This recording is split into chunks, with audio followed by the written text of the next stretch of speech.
Well, the biggest thing that we're discussing is the opening up China, and they've agreed to do that, but it's going to take a while to paper it. You know, that's not the easiest thing to paper. But that's the single, I think, to me, some people would disagree. Some people would say we're getting a lot of money with tariffs or whatever. But, you know, especially when you add what we already have. Because remember, we're already getting the 50% on steel and different things. That's not included in these numbers. So you can add that. But the biggest thing to me is the opening up. I think it would be fantastic for our businesses if we could go in and compete with China. It would be a lot of jobs for China. It would be, I think, at a time when they can frankly use the jobs.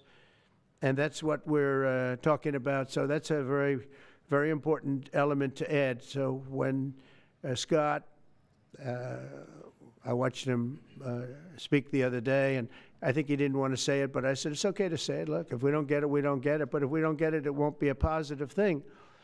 But if we do get it, I think it's maybe the most important thing to happen. Because if you think about it, we opened up our country to China. They come, they have very few restrictions. And they didn't open their country to us. Never made sense to me. It's not fair.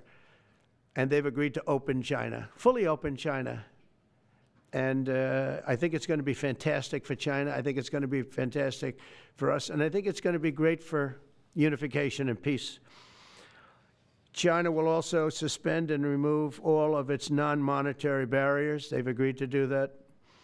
Well, they're very numerous. But again, to me, the biggest thing that came out of that meeting is they've agreed. Now we have to get it papered, but they've agreed to open up China.